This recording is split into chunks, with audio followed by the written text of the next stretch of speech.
오늘은 이제 빌립보 교회에 관해서 우리가 좀 교제를 하면서 교훈을 받고자 하는 그런 마음이 있습니다. 빌립보 교회는 시작이 사도행전 16장에 나오는데 사도 바울이 2차 전도 여행 때 그 아시아 지역에 선교를 하고 있는데 그 아시아 지역에서 이제 주님께서 그 활동을 좀 막으시고 마게도니아로 이렇게 부르는 그런 장면이 사도행전 16장에 나와 있습니다. 건너와서 우리를 도우라. 이런 말씀을 바울이 듣고 이제 그 바다를 건너가서 유럽으로 향하게 됩니다. 그 유럽의 복음이 이제 처음 들어가는 그런 장면이죠. 그렇게 해서 이제 바다를 건너서 마게도니아로 가서 세워진 첫 번째 교회가 빌립보 교회입니다. 그 빌립보 교회는 유럽에 처음으로 세워진 교회죠. 사도행전 16장에 이제 이 빌립보 교회가 세워지는 과정을 쭉 보면은 그 한 분의 이름이 등장하는데 빌립보 교회에 한 분의 이름이 등장합니다. 빌립보 교회가 세워지는데 많은 그 헌신을 했던 이러한 분인데 누군지 아시겠습니까? 디모데? 어, 자매님이에요. 루디아. 입니다. 루디아 자매죠. 이 루디아 자매가 이제 사도행전 16장에 유일하게 등장하는 이름입니다. 그 외에 빌립보 감옥에 이제 바울 일행이 갇혔다가 간수들이 구원받고 더해지고 이런 이제 이야기가 있는데 거기에서는 이름은 등장하지 않습니다. 그냥 간수 이렇게 나오는데 등장하는 이름은 루디아 자매가 유일합니다. 그만큼 이제 루디아 자매가 빌립보 교회가 세워지는데 많은 공헌을 했다는 이야기죠. 이 루디아 자매는 구원받기 전에 자주 세곡감 장사를 하고 있었는데 바울로부터 복음을 듣고 이제 구원받고 이 자매님이 가장 먼저 한 것이 뭐냐 하면 자기 집을 개방했습니다. 그리고는 나를 주님 믿는 자로 알거든 우리 집에 와서 이제 유숙하라 그렇게 이제 간청을 하게 되고 바울 일행이 루디아 자매 집에서 이제 기거하면서 그곳이 이제 예배당이 된 거죠. 그렇게 해서 빌립보 교회가 시작을 하게 됩니다. 우리가 집을 개방해서 교회로 모인다는 거 이건 참 쉬운 일이 아닙니다.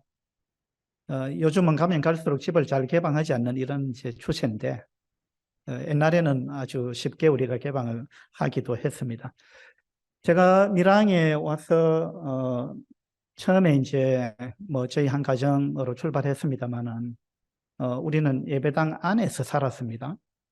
예배당 안에 칸막이를 해놓고 그렇게 살았는데 그렇게 해서 예배당에서 15년을 살았습니다. 15년을 살고 이제 우리가 생각지 못했지만은 하나님께서 특별하게 예배해 주셔서 우리가 아파트를 얻어서 이제 나오게 됐는데 우리는 그냥 예배당에서 평생을 살 줄 알았어요, 처음에는. 근데 하나님께서 놀라운 방법으로 그 집을 이렇게 또 주셨어요. 15년을 예배당에 살아보니까 칸막이를 해놓고 이래 살아보니까 그 여러 가지 어려운 일들이 많았습니다.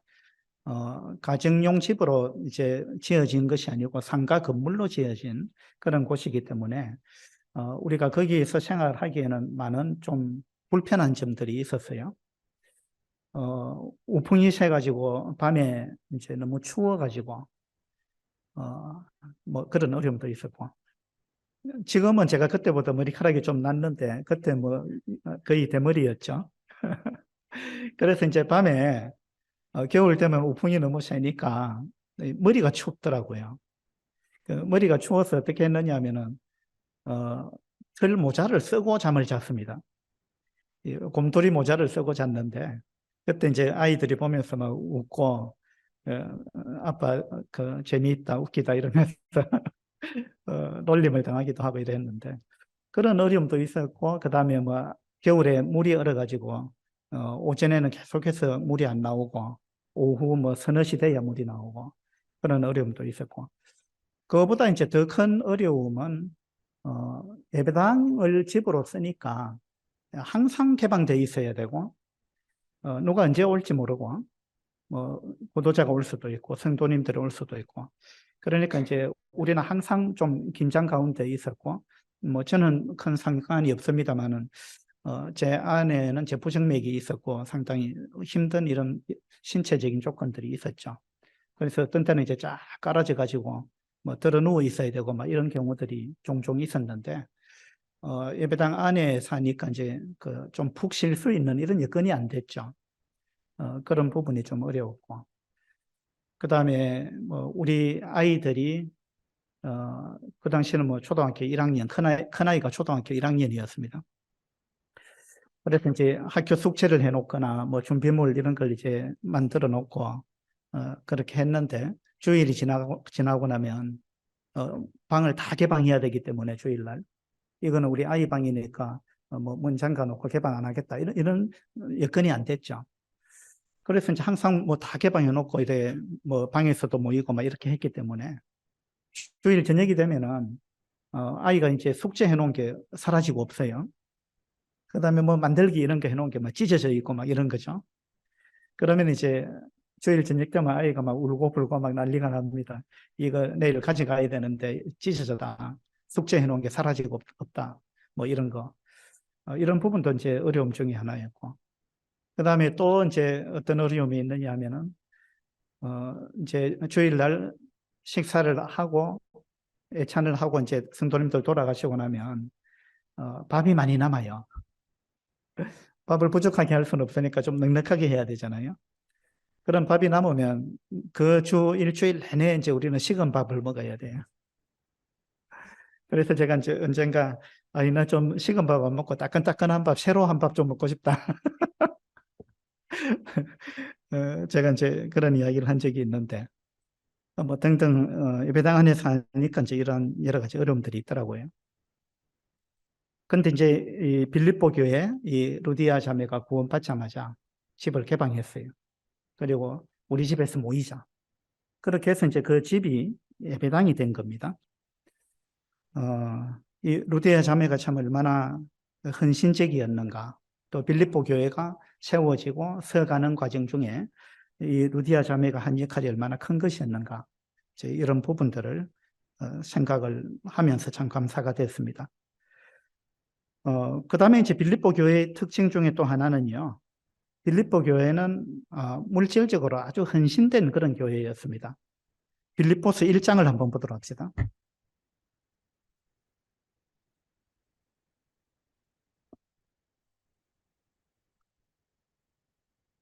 빌립보서 1장 3절입니다. 3절. 내가 너희를 생각할 때마다 나의 하나님께 감사하며 간구할 때마다 너희 무리를 위하여 기쁨으로 항상 간구함은 너희가 첫날부터 이제까지 복음을 위한 일에 참여하고 있기 때문이다. 바울이 이 빌립보서를 쓰면서 내가 너희들한테 참 감사하다 그렇게 이야기를 하고 있는데 그 첫 번째 감사 제목이 너희가 첫날부터 이제까지 그러니까 빌립보 교회가 세워지던 그때부터 지금까지 복음을 위한 일에 참여하고 있기 때문이다. 그래서 빌립보 교회는 이 복음을 위한 일에 참여했다. 여기에 참여했다라는 단어는 헬라 원어로 보면 코이노니아입니다. 코이노니아. 이 코이노니아라는 말은 교제, 사귐, 뭐 이런 의미로 우리가 잘 알고 있죠. 근데 이 코이노니아가 교제한다 이런 의미가 있을 뿐만 아니라 참여한다 이런 의미가 있고 여기서 참여한다는 말은 또 어떤 의미가 있느냐 하면 연보를 한다 또 뭔가를 주고받는다 이 코이노니아가 이런 의미를 갖고 있습니다. 그러니까 빌립보 교회는 첫날부터 이제까지 복음을 위한 일에 참여하고 있다. 이 말은 물질적으로 복음을 위해서 헌신하는 교회다. 처음부터 지금까지 사도 바울이 복음을 전하는 이 일에 빌립보 교회는 물질로서 지속적으로 도왔다. 이런 의미를 갖고 있는 거예요. 여기 1장만 그런 것이 아니고 4장을 한번 보도록 합시다. 빌립보서 4장 10절입니다. 내가 주 안에서 크게 기뻐하면 너희가 나를 생각하던 것이 이제 다시 싹이 남이니 너희가 또한 이를 위하여 생각은 하였으나 기회가 없었느니라. 내가 궁핍함으로 말하는 것이 아니니라. 어떠한 형편이든지 나는 자족하기를 배웠노니 나는 비천에 처할 줄도 알고 풍부에 처할 줄도 알아. 모든 일, 곧 배부름과 배고픔과 풍부와 궁핍에도 처할 줄 아는 일체의 비결을 배웠노라. 내게 능력 주시는 자 안에서 내가 모든 것을 할 수 있느니라. 그러나 너희가 내 괴로움에 함께 참여하였으니 잘하였도다. 그래서 사장에서도 너희가 내 괴로움에 함께 참여했다. 이건 참 잘한 일이다. 그렇게 이야기를 하고 있습니다. 여기서 또 참여라는 단어가 나오잖아요. 무슨 의미겠어요? 계속해서 이 복음을 전하는 일에 물질적으로 동력했다. 빌립보 교회가. 한동안 끊어진 적이 있었지만 또 다시 시작한 것에 대해서 참으로 감사하다. 뭐 이러한 이제 인사말을 하고 있는 겁니다. 그 다음에 15절에도 보면 빌립보 사람들아 너희도 알거니와 복음의 시초에 내가 마게도냐를 떠날 때에 주고받는 내 일에 참여한 교회가 너희 외에 아무도 없었느니라. 그래서 이 빌립보 교회를 떠나서 데살로니가 지역으로 바울이 선교하러 또 이동했잖아요. 그때 데살로니가 지역으로 갈 때 빌립보 교회가 물질적으로 도왔다. 그 부분을 회상하면서 바울이 감사를 하고 있습니다. 16절에도 보면 데살로니가에 있을 때에도 너희가 한 번뿐 아니라 두 번이나 나의 쓸 것을 보내었도다. 이 빌립보 교회는 이처럼 물질적으로 처음부터 지속적으로 이 복음사역에 함께 했다라는 그러한 이야기를 하고 있고 거기에 대해서 감사하고 있습니다. 18절에 보면요. 내게는 모든 것이 있고 또 풍부한지라 에바브로디도 편에 너희가 준 것을 받음으로 내가 풍족하니 이는 받으실 만한 향기로운 재물이요 하나님을 기쁘시게 한 것이라. 바울은 빌립보 교회로부터 이제 이와 같은 물질을 받으면서 빌립보에 있을 때도 그랬고 데살로니가에 있을 때도 그랬고 그 다음에 쭉 밑으로 아가야 지방으로 내려가서 고린도 지역에 전도할 때도 그때도 빌립보 교회는 또 물질을 보냈습니다. 그래서 이제 바울이 그뿐만 아니죠. 나중에 로마 감옥에 갇혔을 때도 또 물질을 에바브로디도 편으로 그렇게 보냈죠.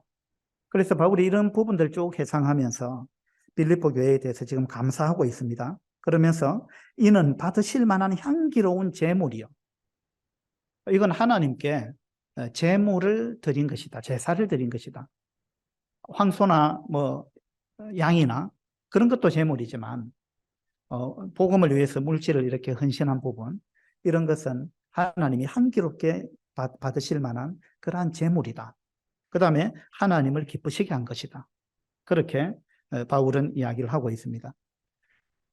빌립보 교회는 이제 첫 번째로 루디아가 아주 헌신적인 그런 이제 모습을 보여서 빌립보 교회가 시작되고 또 성장해 갔다. 두 번째는 물질적으로 아주 헌신된 그러한 교회였다. 이러한 부분을 우리가 빌립보서에서 발견할 수가 있습니다. 고린도후서 8장을 한번 보도록 합시다.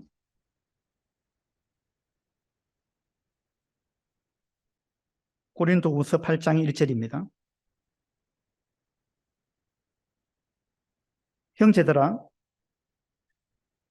하나님께서 마게도냐 교회들에게 주신 은혜를 우리가 너희에게 알리노니 환난의 많은 시련 가운데서 그들의 넘치는 기쁨과 극심한 가난이 그들의 풍성한 연보를 넘치도록 하게 하였느니라. 내가 증언하노니 그들이 힘대로 할 뿐 아니라 힘에 지나도록 자원하여 이 은혜와 성도 섬기는 일에 참여함에 대하여 우리에게 간절히 구하니. 그러니까 이 빌립보 교회는 이 마게도니아 교회들이라고 1절에서 이야기하고 있죠. 이 빌립보 교회를 이제 이야기하는 겁니다. 그들은 환난의 많은 시련 가운데 있었지만 빌립보 교회는 아주 많은 시련을 당했습니다. 그 많은 시련 가운데 있었지만 그들에게 넘치는 기쁨이 있었다. 그 다음에 그들이 극심한 가난 가운데 그들이 풍족하지가 않았다는 거예요. 극심한 가난 가운데 있었지만 풍성한 연보를 넘치도록 했다. 이렇게 바울이 이야기를 하며 감사하고 있습니다. 그들이 힘대로 할 뿐 아니라 힘에 지나도록 했다. 그 다음에 4절에 보니까 이 은혜와 이것을 그들은 은혜라고 생각했다는 거예요.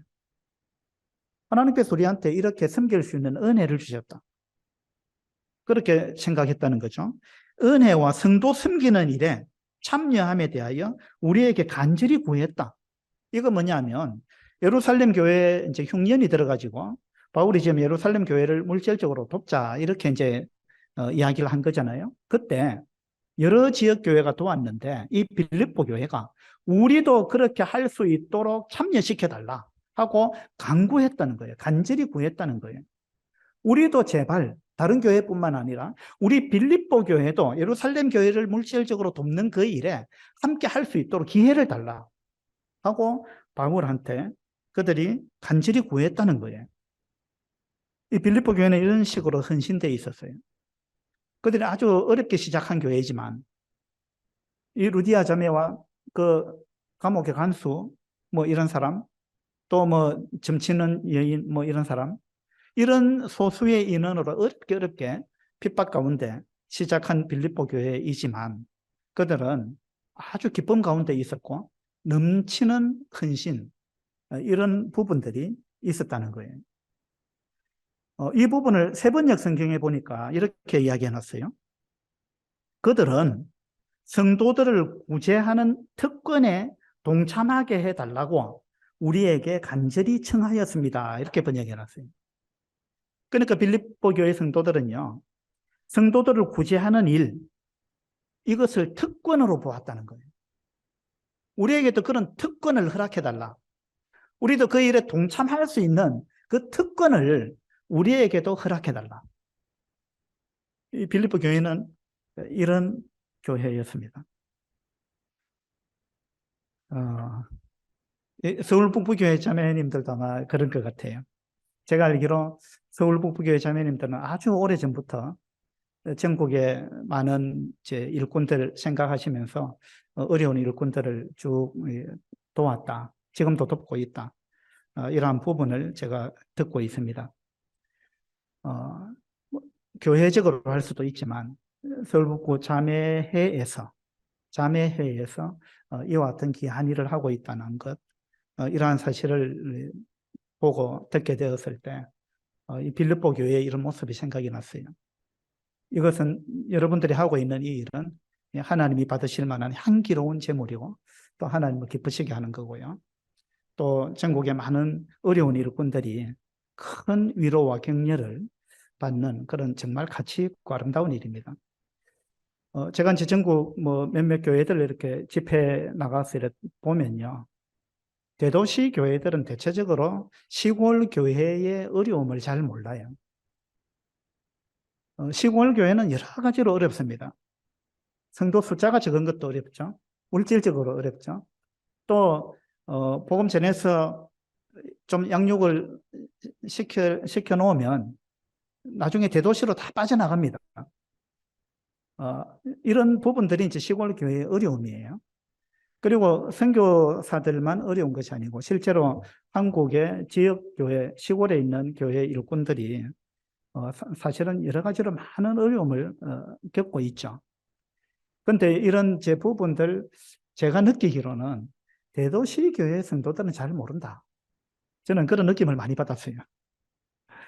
그런데 이제 대도시 서울에 서울 북부교회에 계시는 우리 자매님들이 이러한 부분들을 생각하고 어려운 교회 일꾼들을 돕는다라는 거, 이건 너무나 귀하고 아름다운 거예요. 빌립보 교회도 참 이런 부분이 아름다웠습니다. 그 다음에 빌립보 교회의 또 하나의 자랑은요, 이 빌립보 교회는 훌륭한 사역자가 있었어요. 에바브로디도입니다. 이 에바브로디도는 바울이 로마 감옥에 갇혔다는 소식을 듣고 빌립보 교회에서 헌금한 이러한 이제 물질을 들고 로마 감옥에 찾아갑니다. 이 거리를 제가 지도상으로 보니까 한 1000km 되더라고요. 빌립보에서 로마까지. 서울 부산 간 거리가 한 400km 되잖아요. 그걸 왕복한 것보다 더 먼 거리입니다. 1000km. 지금은 뭐 비행기 타고 갈 수도 있고 자동차로 갈 수도 있지만 이 당시는 그렇지 않았잖아요. 그리고 이걸 물질을 들고 이 1000km나 되는 먼 거리를 간다는 것은 그 당시는 굉장히 이거는 위험한 일이었어요. 그래서 가다가 강도를 만날 수도 있고요. 이 먼 거리를 그 당시 이렇게 여행한다는 것은 어쩌면은 생명을 담보해야 되는 그러한 일일 수도 있어요. 근데 이제 이 빌립보 교회 사역자 에바브로디도는요, 이 먼 거리를 빌립보 교회 성도들이 헌금한 걸 들고 로마 감옥에 있는 바울을 찾아갑니다. 가가지고 결국은 병이 들었잖아요. 이 이제 먼 거리를 이제 여행하면서 아마 그랬던 것 같은데, 이 에바브로디도가 아주 심각한 병에 걸렸습니다. 근데 에바브로디도는 이와 같은 걸 다 감수하고 그렇게 했습니다. 이 에바브로디도는 형제를 위해서는 자기 목숨을 걸 수 있는 이런 사람이었어요. 그 다음에 주님과 형제를 위해서라면 어디에건 갈 수 있는 이런 사람이었고, 또 주님과 형제를 위해서라면은 나는 이건 어려워서 못하겠다 이런 일이 없었어요. 무엇이든지 할 수 있는 그런 사람입니다. 주님을 위해서라면, 또 형제를 위해서라면. 그 다음에 주님과 형제를 위해서라면은 멀어서 갈 수 없는 곳이 없는 그런 사람이었고, 주님과 형제를 위해서라면 아까워서 버릴 수 없는 것이 없는, 무엇이든지 그냥 버리고 헌신할 수 있는 그런 마음을 가진 이 사역자였습니다. 그래서 저는 이제 빌립보 교회를 가만히 생각하면서 빌립보 교회는 루디아 같은 헌신된 자매가 있었다. 그 다음에 그들은 물질적으로 아주 헌신되어 있었다. 그 다음에 빌립보 교회는 아주 헌신된 이런 사역자가 있었다. 이런 부분들을 보면서 빌립보 교회는 참 아름다운 교회다. 그런 생각을 했습니다. 우리 교회도 마찬가지고, 우리 교회 사역자 훌륭하다 이 말을 제가 하고 싶은 게 아니고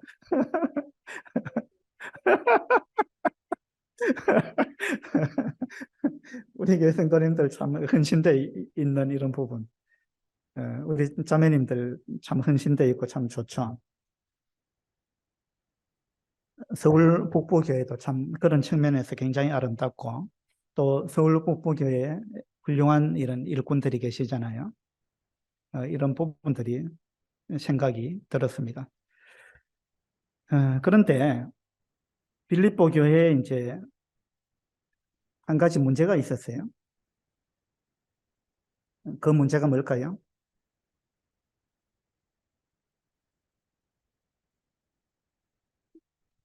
빌립보 교회는 언젠가부터 기쁨을 잃어버렸어요. 왜 기쁨을 잃었을까요? 기쁨을 잃었다는 걸 어떻게 알 수 있느냐 하면 빌립보서에 많이 등장하는 단어가 뭔지를 보면 알아요. 빌립보서에 이제 어떤 단어가 많이 등장하죠? 기뻐하라. 기뻐하라는 단어를 바울이 계속 반복해서 쓰고 있습니다. 주 안에서 항상 기뻐하라. 내가 다시 말하노니 기뻐하라. 이거 뭐냐면 빌립보 교회가 언젠가부터 이 기쁨을 상실했습니다. 왜 그랬을까요? 왜 빌립보 교회가 기쁨을 잃어버렸는지는 빌립보서에 또 많이 등장하는 또 다른 단어를 보면 알 수 있어요. 우리가 성경을 읽을 때 어떤 단어가 자꾸 반복적으로 많이 나오는가 이걸 우리가 유심히 봐야 돼요. 그건 뭐냐 하면 하나님께서 그 부분을 지금 강조하고 있다는 이야기예요. 그 빌립보서에 이제 기뻐하라는 단어가 계속 나올 뿐만 아니라 또 어떤 단어가 자꾸 나오느냐 하면 빌립보서 1장을 한번 봅시다.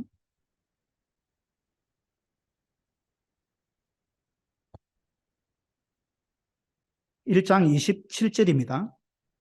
27절에 오직 너희는 그리스도의 복음에 합당하게 생활하라. 이는 내가 너희에게 가보나 떠나 있으나 너희가 한 마음으로 서서 한 뜻으로 복음의 신앙을 위하여 협력하는 것과 여기 보면 이제 한 마음으로 한 뜻으로 협력하는 것, 뭐 이런 이야기들 하고 있습니다.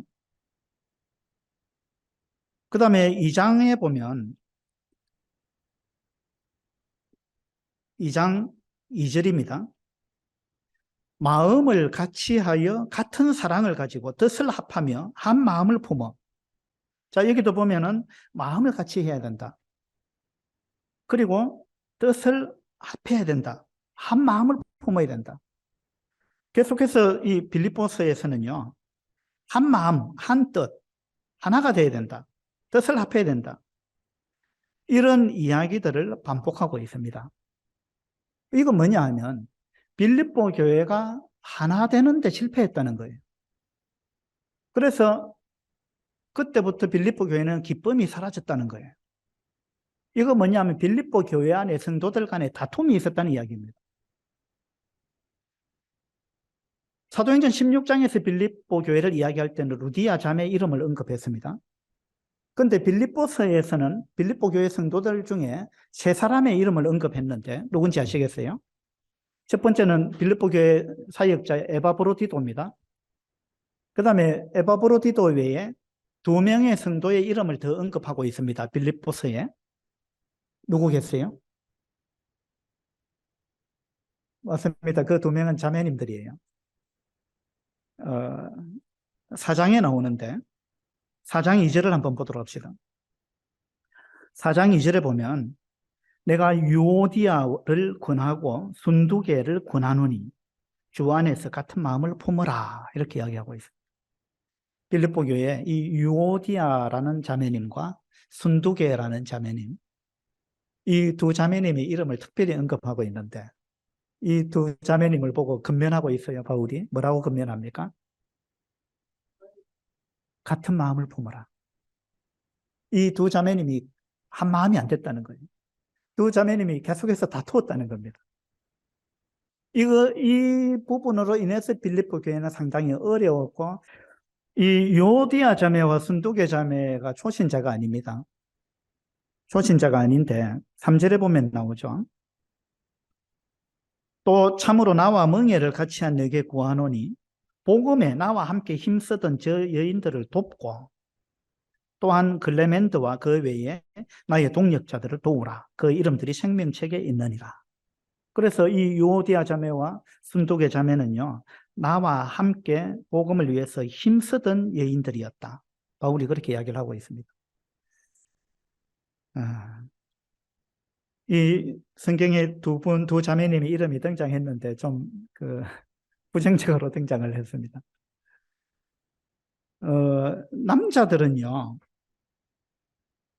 남자들은 말이 좀 너무 적어가지고 재미가 없어요. 맞죠? 여자들은 또 말 때문에 문제가 되는 경우들이 있어요. 말 때문에. 그래서 이제 우리 자매님들이 계시면은 이제 말을 많이 하기 때문에 분위기가 좋아지는 측면이 있는가 하면 또 어떤 측면에서는 그 말 때문에 화근이 되는 이러한 일들이 있다는 거. 이러한 부분들을 우리 자매님들이 좀 마음에 잘 새기면 좋겠다. 그런 생각이 들었습니다. 디도서 2장을 한번 보도록 합시다.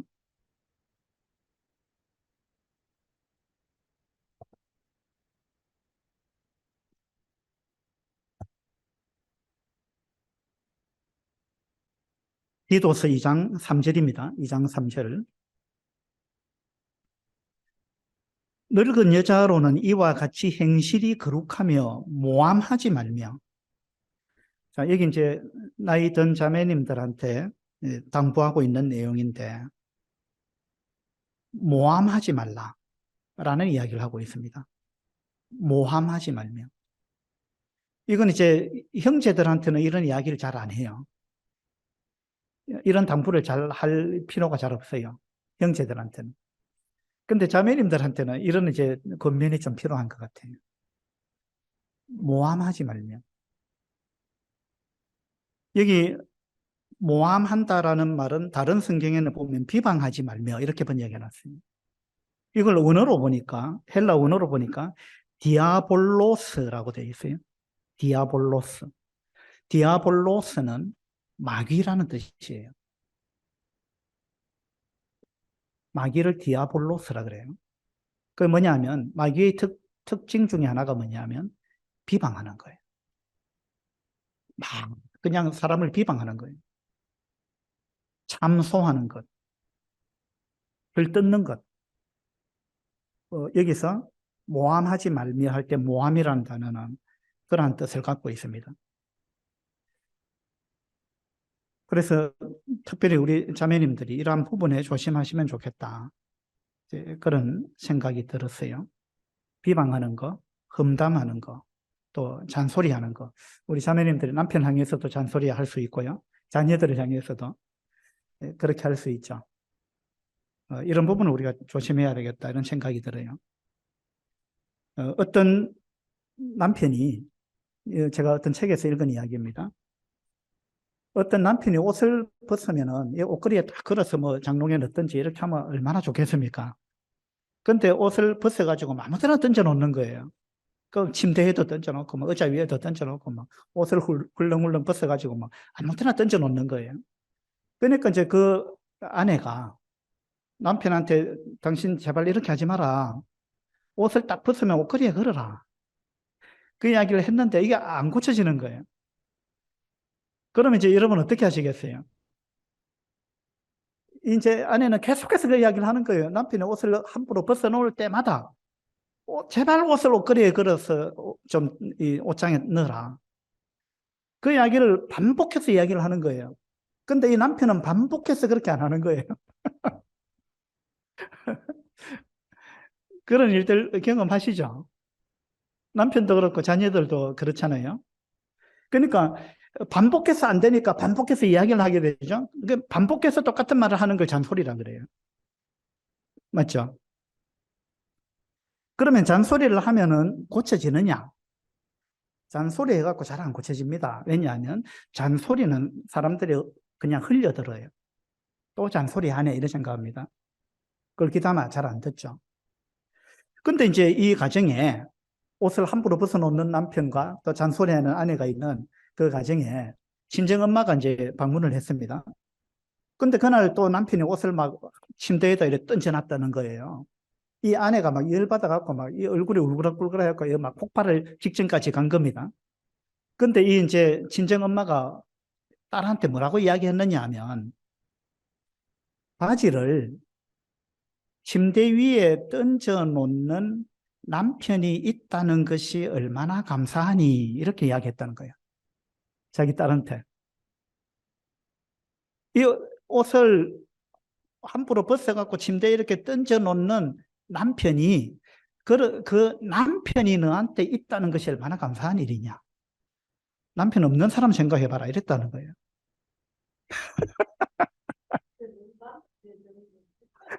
진정 엄마가 그 이야기를 했다는 거예요. 그러니까 이 딸이 자기 엄마한테 그 이야기를 듣는 순간 이제 뭔가 깨달음이 온 거예요. 아, 나는 이렇게라도 하는 남편이 있구나. 이 생각이 든 거예요. 그리고 이제 이 아내가 변했대요. 그래서 남편이 옷을 함부로 벗어놓을 때마다 그 옷을 옷걸이에 다 걸어서 정리를 하면서 아, 하나님 내한테 남편이 있어서 참 감사합니다. 그러면서 감사하면서 그 일을 했다는 거예요. 그때부터. 감사하면서 그 일을 하니까 남편이 나중에는 변하더라는 거예요. 예. 잔소리 해갖고 변한 게 아니고. 예. 그러면서 이제 이 아내가 깨달은 것이, 아, 하나님께서 나한테 주신 복이 있는데, 나는 복을 보지는 못하고 문제만 봤구나. 이걸 깨달았다는 거예요. 뭐 이런 이야기 하면, 아, 남편은 품에 더 편한데, 이렇게 생각할지도 모르겠습니다만. 그래서 이제, 어쨌든, 이 여자들은 좀 이런 잔소리, 험담 내지는 뭐 비방, 이런 걸 좀 하기가 쉽다. 이제 그런 생각이 좀 듭니다. 민수기 12장을 한번 보도록 합시다. 민수기 12장 1절입니다. 모세가 구스 여자를 취하였더니 그 구스 여자를 취하였으므로 미리암과 아론이 모세를 비방하니라. 자, 여기 이제 비방하는 사람 두 명이 등장했습니다. 미리암과 아론이 모세를 비방했습니다. 자, 미리암은 모세의 누나입니다. 아론은 모세의 형입니다. 근데 자기 동생을 이제 비방했습니다. 모세는 하나님이 세운 지도자였습니다. 근데 가족이, 누나와 형이 모세를 비방했습니다. 그 결과 어떻게 됐죠? 미리암이 문둥병이 걸렸습니다. 아론은 문둥병 걸렸어요, 안 걸렸어요? 안 걸렸습니다. 미리암과 아론이 비방했는데 왜 하나님이 미리암만 문둥병에 걸리게 하셨어요?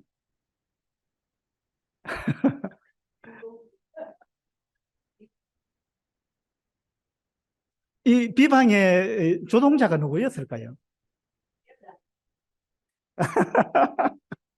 미리암과 아론이 비방했는데 조동자가 미리암이라는 거예요.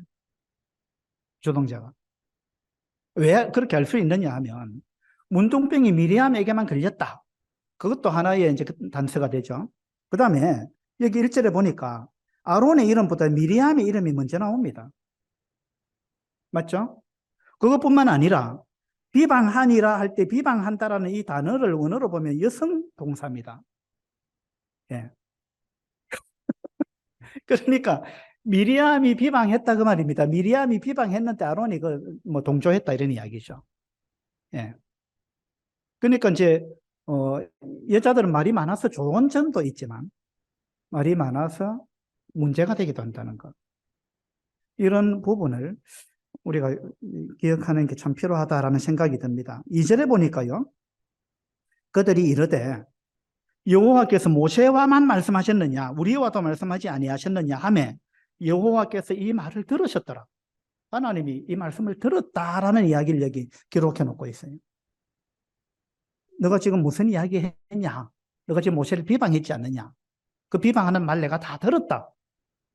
하나님이 이거 다 듣고 계시다라는 걸 지금 여기 강조하고 있어요.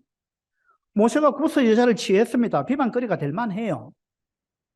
근데 이것도요, 어떻게 보면 하나님이 그렇게 섭리하신 거예요.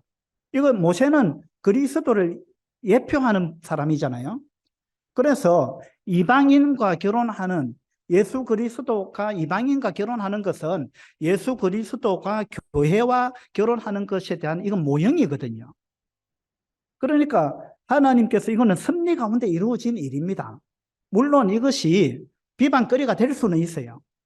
그렇지만 또 하나님은 하나님대로의 계획이 있고 모세는 모세 나름대로의 또 사정이 있는 거 아니에요. 근데 이것을 이런 걸 가지고 함부로 비방해서는 안 된다 이 말입니다. 또 미리암은 이걸 너무 쉽게 비방했다는 거예요. 하나님이 이걸 다 들었다.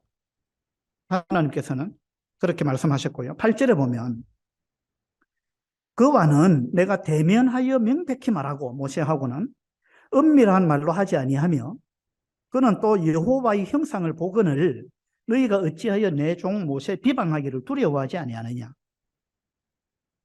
하나님은 이 미리암을 굉장히 책망하셨습니다. 그 다음에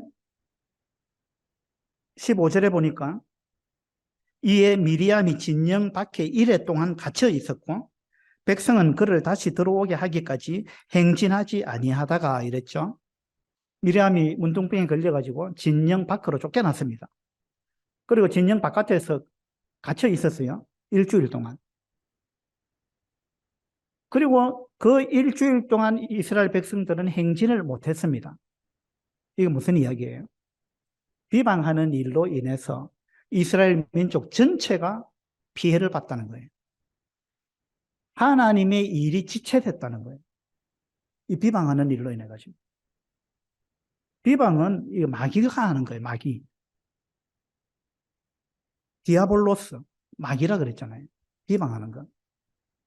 그래서 이 비방하는 거 이건 굉장히 우리가 조심해야 되는 겁니다. 남을 험담하는 거, 헐뜯는 거. 아마 뭐 우리 자매님들 그렇게 하지 않으리라고 제가 생각합니다만은 이제 혹 잘못하면 이럴 수 있기 때문에 이게 이제 여자들의 약점이라 할 수 있어요.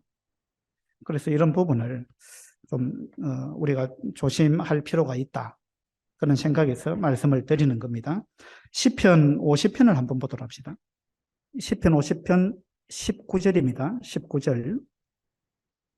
내 입을 악에게 내어주고 내 혀로 거짓을 꾸미며 앉아서 내 형제를 공박하며 내 어머니의 아들을 비방하는도다.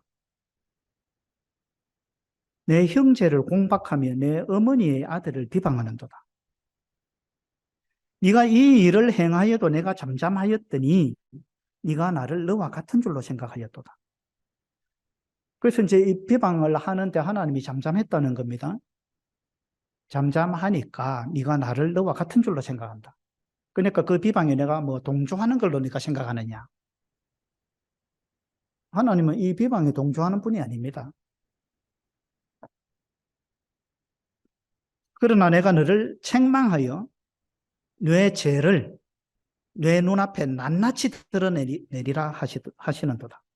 하나님이 비방하는 사람한테 이렇게 말씀하시는 거예요.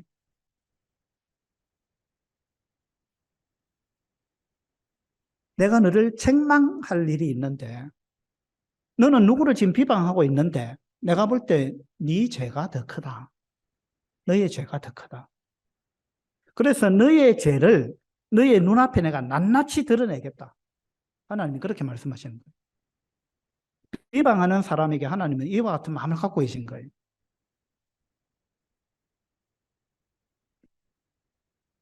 그 다음에 23절에 보면요. 감사로 제사를 드리는 자가 나를 영화롭게 하나니. 그러니까 비방하지 말고 감사하라 그 말입니다. 비방하면 나도 너의 죄를 낱낱이 내가 드러내겠다. 하나님이 그렇게 말씀하시는 거예요. 그 다음에 에스겔서 16장을 한번 보도록 합시다. 에스겔서 16장 52절입니다. 52절. 에스겔서 16장 52절. 네가 네 형과 아우를 유리하게 판단하였은즉 너도 내 수치를 담당할지니라. 자, 네가 너의 형과 아우를 유리하게 판단했다. 이 말은요, 비방할 때는요, 자기 불리한 이야기는 안 하거든요. 그렇죠? 비방할 때는 자기 잘못한 건 이야기를 안 해요. 그 상대방이 잘못한 걸 다 드러내는 거예요. 그게 뭐냐면 네가 네 형과 아우를 유리하게 판단했다. 너한테 유리하도록 네가 판단했다. 그러니까 하나님이 너도 네 수치를 담당할지니라. 네가 그들보다 더욱 가증한 죄를 범함으로 그들이 너보다 의롭게 되었나니. 너는 지금 너의 형과 아우를 비난하는데 내가 볼 때 네가 그들을 비난함으로 인해서 그들이 더 의롭게 됐다. 왜? 네가 죄가 더 많기 때문에. 너에 비하면 그 사람들은 의로운 사람이다. 하나님은 지금 그렇게 말씀하시는 거예요. 여기서 너의 형과 아우가 누구겠어요? 여기서 비방하는 사람은 이스라엘 민족입니다. 하나님께서 이스라엘 민족을 향해서 지금 이렇게 말씀하시는 거예요. 근데 이스라엘 민족을 보고 네가 네 형과 네 아우를 비방했는데 네 형과 아우가 누구냐 하면 46절에 보면요. 네 형은 그 딸들과 함께 네 왼쪽에 거주하는 사마리아요. 네 아우는 그 딸들과 함께 네 오른쪽에 거주하는 소돔이라 이랬습니다. 그러니까 이스라엘 민족이 사마리아를 비방하고 소돔을 비방했습니다.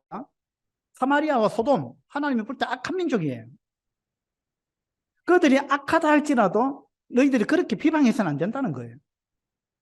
그 비방하는 그 죄에서 벗어나라는 거예요. 그걸 비방하니까 사마리아와 소돔을 비방하니까 하나님은 네가 그들을 비방하니까 너의 죄는 모르고 그들의 죄만 생각해서 비방하니까 오히려 그들이 더 어렵게 됐다. 그렇게 말씀하시는 거예요. 왜 그렇게 말씀하시느냐 하면 51절에 보세요.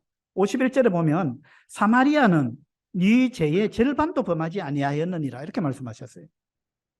이스라엘 민족은 사마리아나 소돔을 보면서 어떻게 저들이 저럴 수 있느냐 이렇게 생각했습니다. 그런데 하나님은 그들은 네가 지은 죄의 절반도 안 범했다. 네가 그들보다 두 배나 악하다 그 말입니다. 이 비방하는 것은 심각한 문제입니다. 이거 조심해야 되는 거예요. 그래서 오늘 이제 빌립보 교회를 보면서 빌립보 교회 루디아 자매, 그 다음에 처음부터 물질적으로 헌신했던 그 빌립보 교회, 그리고 빌립보 교회의 아름다운 사역자, 이런 이제 빌립보 교회의 아름다운 모습을 보았고, 또 한 가지, 부정적인 차원에서 유오디아와 순도교회가 다툼으로, 이 말다툼으로 인해 가지고 빌립보 교회가 기쁨을 잃어버렸다. 그래서 오늘 빌립보 교회 이와 같은 이제 장면들을 생각하면서 본받을 건 본받아야 되고, 또 우리가 조심해야 될 건 조심해야 되겠다. 이런 생각이 들었습니다. 루디아처럼 집을 개방하고 일꾼들을 섬기고 헌신하는 이러한 자매님들이 되기를 원하고, 또 빌립보 교회처럼 계속해서 복음을 위한 일에 참여하는 그러한 우리 자매님들이 되기를 원합니다. 그 다음에 에바브로디도와 같은 이런 훌륭한 사역자들이 많이 일어나도록 기도하는 그런 제 자매님들이 되기를 원하고, 유오디아와 순도계처럼 다투는 여인이 되지 말고 비방하고 험담하는, 또 잔소리하는 그런 자매님들이 되시지 말고 오히려 세워주고 격려하는 그러한 자매님들이 되면 좋겠다. 그런 생각이 들었습니다. 일단 기도하고 말씀을 마치겠습니다. 아버지 하나님, 오늘 빌립보 교회를 통해서 우리가 몇몇 가지 교훈을 받게 하셔서 감사합니다. 빌립보 교회 자매님들의 헌신된 이러한 모습, 우리 서울 북부교회 자매님들과 또 우리 밀양서부교회 자매님들이 본받을 수 있도록 해주시고, 지금까지 해오듯이 이러한 일들을 잘 앞으로도 감당해 갈 수 있도록 하나님 도와주시기를 바랍니다. 또 빌립보 교회처럼 훌륭한 사역자들이 서울 북부교회와 또 우리 밀양서부교회 지속적으로 일어날 수 있도록 이런 부분을 위해서 기도하는 우리 자매님들이 되게 도와주시기를 바랍니다. 또 말이 화근이 되지 않도록 이러한 부분을 조심하는 그런 우리 자매님들이 될 수 있도록 주님 도와주시기를 바랍니다. 오늘 귀한 시간과 또 교훈 주신 것 감사를 드리며 우리 주 예수 그리스도 이름으로 기도드립니다. 아멘.